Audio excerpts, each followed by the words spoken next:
Salut à tous. Alors aujourd'hui, c'est la deuxième partie de notre promenade au jardin éphémère de Chaulmont-sur-Loire. On va pas voir seulement les jardins éphémères, je vous montre aussi d'autres choses. Mais avant tout, je vous montre la carte car je ne vous ai pas montré le site. Voilà, ça c'est le site en entier. Jusqu'ici, je vous ai montré quelques jardins qui sont sur cette zone-là. On va regarder les autres. On va regarder ici quelques jardins ici. Et on va aller au potager. Mais vous voyez, il y a tout ce site. Il y a le château, des expositions d'artistes. Là, franchement, il y a plein de choses à voir. C'est tellement beau. Franchement, allez-y pour 2 jours. 2 jours, c'est très bien pour vraiment vous promener, vraiment profiter du site qui est tellement beau. Et en plus, il y a plein de choses à faire sur le secteur. Enfin, c'est vraiment un endroit très, très touristique. Donc, voilà, profitez-en. Allez-y, allez-y, allez-y. C'est parti ? Alors, on commence en beauté. Ça, c'est notre jardin chouchou à Eve-Marie et moi. On a adoré. Il représente la recolonisation de l'espace urbain par des plantes pionnières, où on combine l'homme et le végétal. C'est comme si c'était un volcan. Ouais, et de plantes, à le milieu urbain, on retrouve les déchets. Tu vois, c'est ça, le Notera. Oui, le Notera, ah si. J'aime bien celle-ci, oui. Le Notera. Et elle est très très résistante au sec. Hein.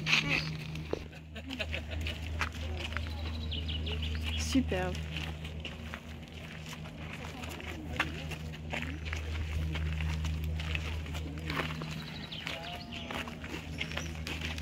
Et c'est chouette parce qu'il y a la lumière joue vraiment dessus aussi. Bon, pour l'instant, notre jardin favori, Marie. Ah ouais. Enfin. Ça change. Wow. Voilà, la créativité. Un concept qui se tient, qu'on comprend bien. Parce qu'il y a une bonne explication aussi. Oh, j'adore cette verveine. Elle est très belle. Ah, cette sauge, regarde-moi comme elle est belle. J'en ai une, mais une énorme. Ça, super résistant au sec. En plus de la structure du jardin avec ses monticules, là, on a adoré la palette végétale, les couleurs choisies, le fait que ce soit des plantes bien résistantes à la sécheresse, très fleuries. Génial. Regarde cette lavatière là derrière. Ouais. Allez, je vous montre une petite vue d'ensemble. C'est chouette, hein. Ouais, c'est avec un grand angle, Salvia Amistad. Amistad, pas Amistad.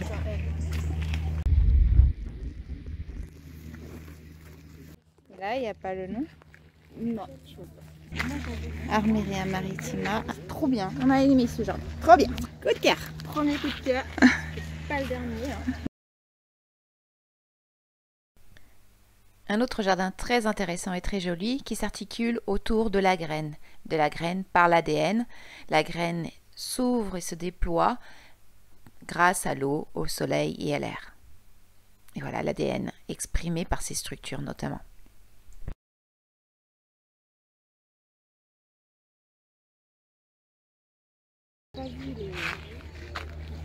Et l'ADN au milieu qui parcourt, donc qui part de là, qui part de ce banc. C'est une bonne idée le banc. Parce que avec le bambou là, je me demande Eve-Marie si je vais pas me faire un banc comme ça. Après, est-ce que ça vieillit bien? Là aussi la palette végétale. Waouh, celle-ci elle va être magnifique. Oui, agapante là, la plus sombre. Ouais. Je l'ai pas celle-ci. Je trouve que la palette végétale est vraiment chouette.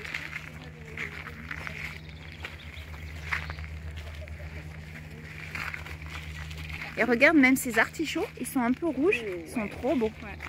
Les dahlias là.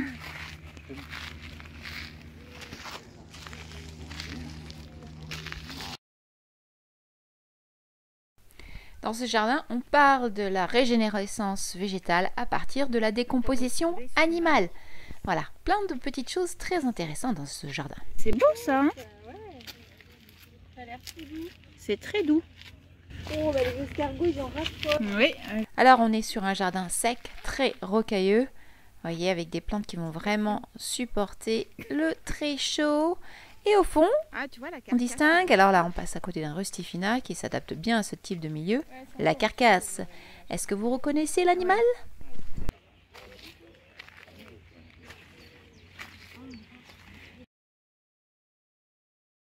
Un autre très beau jardin. Regardez cette structure à l'entrée qui sert de sas de décompression, ce bourgeon brûlé. Là, on va parler de l'eau, l'eau qui est le fil directeur de ce jardin et tous ces liens qui tissent l'homme à la nature.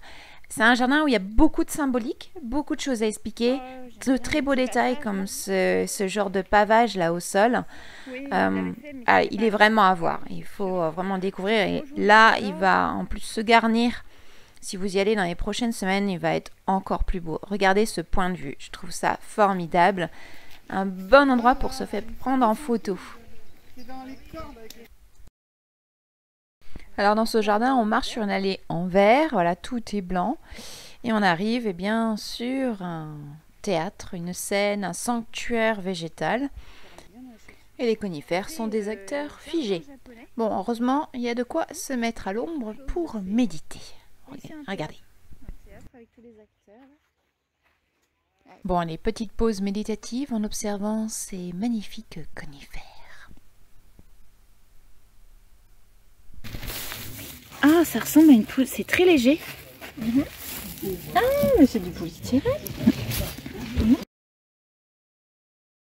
Dans ce jardin, on part d'une zone très sèche vers un cœur verdoyant. Alors, il y avait plein d'étiquetages de plantes. C'était génial. Regardez, c'était bien fait. Alors, je vous en fais profiter. Et voilà, ça semble un gros tas de cailloux. Mais quand on regarde dans le détail, eh bien, on découvre pas mal de plantes très intéressantes. Et puis, là où c'est verdoyant, là, juste derrière. Et c'est quand même très, très sympa. Ah oui, je l'aime bien celui-là. Richida et pourri.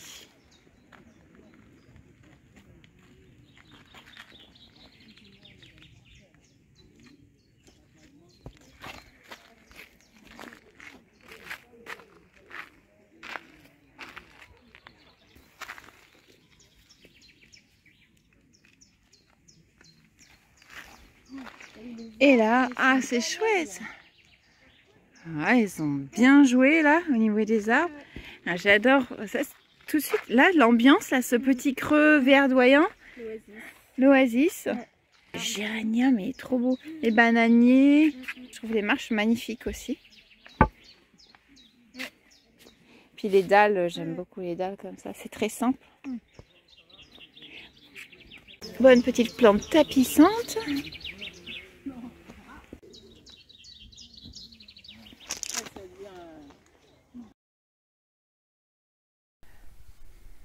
Bon, là, j'ai appris un nouveau mot, polémoflore, qui représente la végétation spontanée qui se développe sur un champ de bataille. Là où il y a eu des explosions, etc. D'ailleurs, au bout, il y a la tranchée. Donc, on retrouve une végétation spontanée. Le buddleia, bien évidemment. Alors, il y a des plantes là qui me surprennent un peu plus. Voilà, le fastia, le dasylirion. Pourquoi? Je ne sais pas. En tous les cas, il y a une tranchée qui a été faite. Et là, on a mis, il me semble, des peupliers trempes, je ne me souviens plus. Et on a ce banc qui est fait à partir de débris, qui fonctionne plutôt pas mal, qui est assez joli. Et on est confortable. Voilà, une vue globale du jardin. Vous voyez, il y a même des renforts. On retrouve les fougères. C'était vraiment simple à lire et je trouvais assez efficace. C'était assez joli. Reposant comme jardin.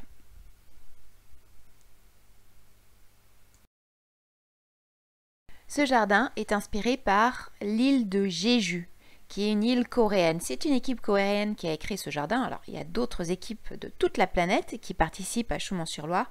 J'ai vraiment apprécié les matériaux. Regardez ce grand banc, c'est magnifique, très confortable. On a envie d'y mettre quelques coussins et de s'y reposer. À l'ombre, ça serait bien. Mais la palette végétale est vraiment inspirée de l'île. C'est une ode à la biodiversité et à la tradition. Voilà, c'est un petit coin de paradis. Et vraiment, c'était l'impression qu'on avait un petit coin de paradis. Voilà, on retrouve les pierres volcaniques, le noir des pierres volcaniques, l'eau.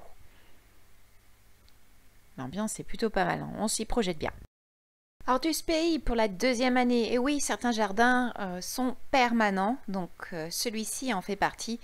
Il est vraiment établi. Alors là, on entre vraiment dans l'abondance végétative. Il y a de tout. Il y a de tout. C'est vraiment un plaisir. Regardez-moi cette persicaire rouge. Je veux la même. Je l'ajoute à ma liste. Vraiment, il y a de tout, du tropical, du local. Voilà, une abondance de textures, de couleurs. Et cette Altea, magnifique. Et il est trop beau. Allez, on continue. Alors dans ce jardin, regardez tout de suite en bas le platelage bois. Je ne sais pas si vous avez vu ces triangles, on les voit un petit peu devant. C'était très joli le travail de cette allée en bois. Il y a vraiment des détails plutôt très sympas. Beaucoup de conifères comme vous voyez. Alors ce jardin est un peu particulier. Il nous vient d'une équipe du Québec pour le festival des jardins de Métis qui a lieu au Québec tous les ans. Et là c'est son 25e anniversaire. Donc il y a un jardin qui se passe à Chaumont. Et Chaumont va aller créer un jardin au Québec. Alors la particularité de ce jardin, ce sont ces cadres avec ces fils de toutes les couleurs. On parle de tissage dans ce jardin. Voilà, alors la végétation a besoin de se développer, je pense que vraiment pour que le jardin soit encore plus beau. Mais vraiment, ça crée des filtres, des écrans, ça crée de la circulation. C'est plutôt très joli.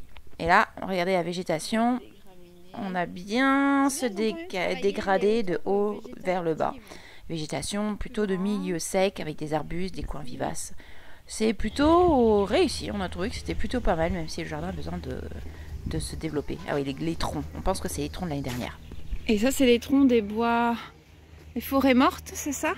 Parce qu'ils ont réutilisé ce qu'il y avait là l'année dernière, parce qu'il me semble que ça, c'était le jardin avec les fils rouges. Et il y avait donc ces troncs. Et il me semble que l'allée est passée par là. Donc il est probable que les troncs étaient là l'année dernière. Au prochain jardin. Ce jardin a été conçu par Paul Harvey Brooks, qui est un concepteur anglais assez connu. On a particulièrement aimé ses structures. Voilà, c'est vraiment ça qui fait l'effet waouh du jardin. C'est magnifique, très décoratif. On peut faire pousser des plantes dessus. La palette végétale était très simple. On imagine ces grandes graminées qui vont entrer en compétition avec les structures. Et regardez ce sol. Voilà, c'était du plastique. Voilà, du plastique recyclé. Bon, voilà, c'était confortable pour marcher dessus. Peut-être pas pieds nus, hein, j'imagine que ça colle. Voilà, je vous laisse décider si vous feriez ça dans votre jardin.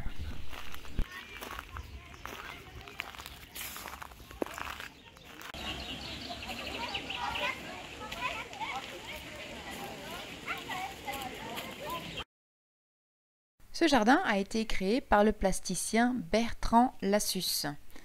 Voilà, donc il fait des sculptures comme ça, très particulières. Alors, essayez de lire les mots. Voilà, c'est un jardin qui il y a du jeu. Il y a beaucoup de jeux, de couleurs, de formes. C'est vraiment un autre univers. Donc c'est assez sympa. Encore cette persicaire rouge. I'm obsessed. Allez. On va se promener doucement pour la suite.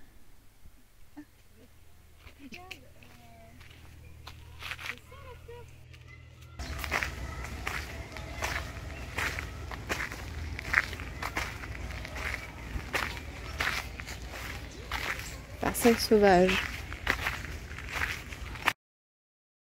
Voici le dernier jardin du festival. Après, on va passer au jardin du côté du Pré-Galou. Ce jardin-là s'articule autour de la question « Où la vie prend-elle sa source ?» Voilà, alors on a constaté quand même qu'il y avait quelques arbres morts. Je pense que ça a dû être très difficile de construire ces jardins sous la pluie. Voilà, on aime bien la bordure, regardez, c'est charmant. Je ne sais pas ce que vous en pensez. Voilà, on est dans un petit bois, on peut imaginer une forêt comestible avec tout ça. C'est pas mal du tout. Ah oui, un autre. Mais même les haies ont souffert.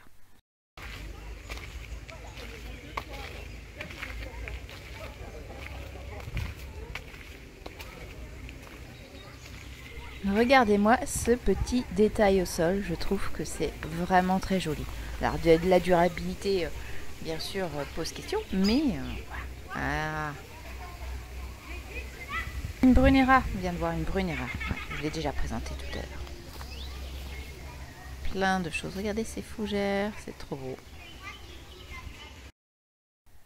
Un jardin pour moi, j'adore les bouquets comme vous le savez. Et donc ce jardin est inspiré des jardins du XVIIe et XVIIIe siècle. Voilà, où les fleurs étaient vendues par les jardiniers. Et là, on arrive sur un autre jardin super intéressant. Le jardin des bonnes pratiques. Alors regardez-moi cette haie sèche, elle est superbe. Voilà, pour mes clients à qui j'ai proposé des haies sèches. Une bonne inspiration. Alors dans ce jardin, on retrouve que des plantes utiles. Des plantes qui se mangent, des plantes pour se soigner, des plantes pour fabriquer. Voilà, vraiment c'est un régal ce jardin. Moi c'est tout à fait mon type de jardin, clairement. Alors, regardez ce petit coin pour se mettre à l'ombre. Bon, forcément c'est un peu rustique, ça ne plaît pas à tout le monde. Voilà, mais il en faut pour tout le monde. Et si c'est pour votre jardin, ben c'est... Voilà, j'espère que ça vous donne, dans tous les cas, plein d'idées cette visite, plein d'idées. Et encore une fois, je vous invite vraiment à y aller parce que je ne vous montre pas tout, loin de là, loin de là. Regardez-moi cette serre. Hop, une structure pour plantes grimpantes. Super. Regardez tout de suite sur votre droite, là, cette boîte, en fait, c'est une réserve d'eau qui est cachée par un bardage. Et donc, cette réserve est connectée à la serre. Voilà. Dernier aperçu de cette magnifique haie sèche. Un autre jardin de Bernard Lassus. Voilà. Donc on peut observer ce contraste avec des formes très graphiques, des couleurs très fortes et le sauvage qui est juste à côté. L'expérience physique même elle est intéressante. Bon, passer sur les choses comme ça. Allez. Le dernier jardin avant de passer au potager, le jardin de la déclaration qui est un jardin blanc, un jeune jardin, alors, les plantes sont assez jeunes. Bon, la pergola en plastique au fond, le kiosque en plastique, bof. On finit la visite par un petit tour au potager. Je me dis que ça va vous plaire. Allez, le potager. Ne bavez pas trop sur les bacs de plantation, hein? C'est beau. Alors, oh, regarde-moi ce chiseau. Magnifique. Alors, il n'y a pas que moi qui ai des pieds de salade qui ont monté en graines. Voilà, un beau pied. Alors, on observe au milieu de ces carrés des zoyas. Et oui, et c'est bien nécessaire parce que vous allez voir d'ici quelques secondes la réaction de Marie quand elle va toucher le métal. C'est bien que ce soit en hauteur, mais est-ce que du métal... Est-ce que c'est pas mieux autre chose? Ah, ça brûle. Ça brûle? Ah oui. Elle fait chaud. Elles n'arrivent pas à passer par-dessus. D'accord. Alors un bon anti-limace. Et là, il n'y a pas beaucoup de légumes. Allez, je vous emmène déambuler dans ce soi-disant potager. Le potager, on l'a vu, il est très petit, mais il se passe plein de choses sur cette zone qui était autrefois certainement un ancien potager, un grand potager, mais plutôt traditionnel. Là, ben voilà, il se passe tout ça, des structures. On peut s'y perdre dedans. C'est très agréable, c'est un coin très agréable du site. Regardez ce petit siège là, hôtel d'insectes en même temps. Voilà, structure pour plantes grimpantes. Il y a quand même là aussi des idées à prendre. Oh, voilà, et il se butine bien. On joue beaucoup sur ça. Et d'ailleurs, il y a une plante que je vais vous montrer dans quelques instants. Je ne sais pas ce que c'est celle-ci. Voilà, elle était couverte d'insectes. J'ai fait des recherches. Je la veux cette plante. Donc s'il vous plaît, si vous la connaissez, eh bien un jour, merci de me donner son petit nom. Voilà, ça c'est à ajouter dans ma liste des plantes à avoir. C'est la fin de notre visite. Allez, on visite. J'espère que cette petite visite vous a plu. Je vous dis à dans 2 semaines pour une autre aventure. Pas forcément en promenade, mais peut-être au jardin. À bientôt.